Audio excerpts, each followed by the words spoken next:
Hi friends, तो मैं स्वागत करता हूं आपके रोजगार विजन यूट्यूब चैनल में। तो आज हम पढ़ने जा रहे हैं कुछ प्रमुख वंश एवं उनके संस्थापक। ये क्वेश्चन हम रैपिड फायर फॉर्मेट में करेंगे। तो चलिए स्टार्ट करते हैं। तो हमारा पहला प्रश्न है, मौर्य वंश का संस्थापक कौन था? तो मौर्य वंश का संस्थापक जो था वो ऑप्शन नंबर हो जाएगा बी, चंद्रगुप्त मौर्य। हमारा दूसरा प्रश्न है,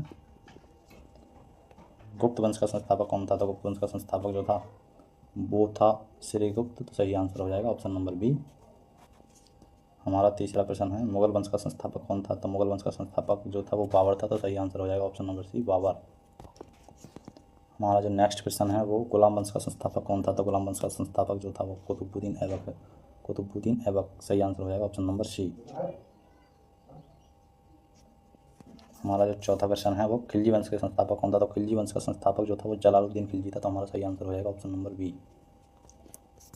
हमारा जो नेक्स्ट क्वेश्चन है वो तुगलक वंश के संस्थापक कौन था? तो तुगलक वंश का संस्थापक जो था वो था गयासुद्दीन तुगलक। सही आंसर हो जाएगा ऑप्शन नंबर सी।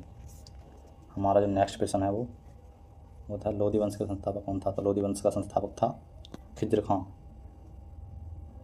तो लोधी वंश का संस्थापक जो था वो हो जाएगा लोधी वंश का संस्थापक कौन था? तो लोधी वंश का संस्थापक जो था वो था बहलोल लोधी। सही आंसर हो जाएगा ऑप्शन नंबर सी। हमारा आठवां प्रश्न है, सैयद वंश का संस्थापक कौन था? तो सैयद वंश का संस्थापक था ऑप्शन नंबर एक, खिज्र खां। हमारे नेक्स्ट प्रश्न है, सातवाहन वंश के संस्थापक के रूप में किसे जाना जाता है? तो सातवाहन वंश के संस्थापक के रूप में सिमुक को जाना जाता है। तो सही आंसर हो जाएगा ऑप्शन नंबर ए। हमारा नेक्स्ट प्रश्न है, कुषाण वंश का संस्थापक कौन था? तो कुषाण वंश का हमारा 11वां प्रश्न है, सूर्यवंश का संस्थापक कौन था? तो सूर्यवंश का संस्थापक जो था वो शेरशाह सूरी था। इसने सूर्यवंश की स्थापना 1540 ईस्वी में की थी।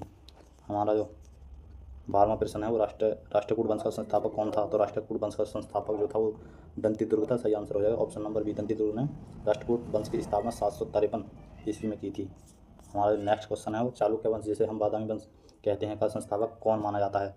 तो चालुक्य वंश का संस्थापक पुलकेशन प्रथम माना जाता है। तो सही आंसर हो जाएगा ए, पुलकेशन प्रथम। हमारा जो नेक्स्ट क्वेश्चन है वो है दिल्ली सल्तनत की स्थापना किसने की थी? तो दिल्ली सल्तनत की स्थापना 1206 ईस्वी में कुतुबुद्दीन ऐबक ने की थी। तो सही आंसर हो जाएगा ऑप्शन नंबर बी। हमारा जो नेक्स्ट क्वेश्चन है वो दिल्ली सल्तनत का पहला वंश कौन सा था? तो दिल्ली सल्तनत का पहला वंश जो था वो था गुलाम वंश। सही आंसर हो जाएगा ऑप्शन नंबर सी।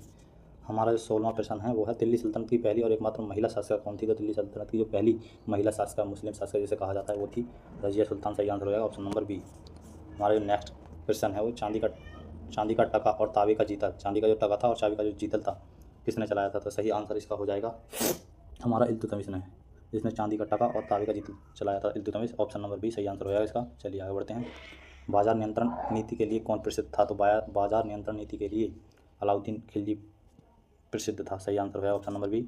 हमारा नेक्स्ट क्वेश्चन है वो है, अपनी राजधानी को दिल्ली से दौलताबाद स्थानांतरित करने का प्रयास किसने किया था? तो अपनी राजधानी को दिल्ली से दौलताबाद स्थानांतरित करने का प्रयास जो किया था, मोहम्मद बिन तुगलक ने किया था। ये सबसे शिक्षित और विद्वान राजा था। तो सही आंसर हो जाएगा ऑप्शन नंबर बी, मोहम्मद बिन तुगलक। हमारा जो लास्ट क्वेश्चन है वो है, दिल्ली सल्तनत का अंतिम वंश कौन सा था? तो दिल्ली सल्तनत का जो अंतिम वंश था वो था लोधी वंश। सही आंसर हो जाएगा ऑप्शन नंबर सी।